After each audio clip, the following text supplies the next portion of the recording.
नमस्कार, माझं नाव महेश मोतीराम नागते. मी मुंबईला राहणार आहे, पनवेल दादरमध्ये.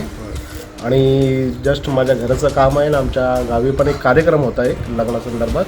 सो त्यासाठी मी इथं घरी आलेलो, गावी आलेलो. बट जो माझा मोबाईल आहे तो जुना आहे, 4-5 वर्ष झाले वापरतो मी तो. बट उष्णता ही वाढलेली आहे आणि जस्ट मी जेवायला गेलेलो घरी, भाकरी वगैरे खात होतो. तो अचानक त्याचा स्फोट झाला, बॅटरी स्पार्क झाली एकदम मोठ्या पद्धतीने आणि मला इजा झाली त्याच्यामध्ये. ही अशी या पद्धतीने इजा झालेली आहे. पॅन्टीमध्ये होता मोबाईल, सो काढण्याच्या घाईमध्ये माझी पॅन्ट पण फाटली आणि त्याच्यामधून तो मोबाईल बाहेर पडला.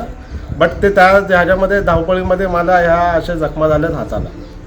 सो कृपया करून आपण सर्वांनी पायालाही झालेली आहे जखम, ज्या खिशामध्ये होती तिथे. सो तुम्ही कृपया करून लोकांनी सर्वांना बी अवेअर करा. आपण लहान मुलांनाही सतर्क करा की आपण जास्त त्यांच्याकडे मोबाईल हाताळायला दिला नाही पाहिजे. आणि अशा आता उष्णता वाढलेली आहे, उष्णता ही खूप बेकार आहे.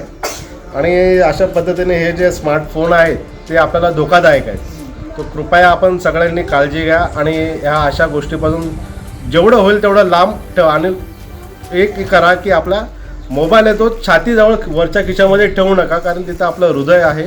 तर तिथलाच भाग जळाला तर खूप धोकादायक होईल ते. सो तुम्ही काळजी घ्या आणि व्यवस्थित सावधानीने वापरा. आणि शक्यतो आता मी तर स्मार्टफोन घेणारच नाही, एक साधा सिंपल फोन असतो कीपॅडवाला तोच वापरणार आहे. आणि त्याच्यावरती माझी लाईफ आता जाईल, बाकी काय नाही. बस, धन्यवाद.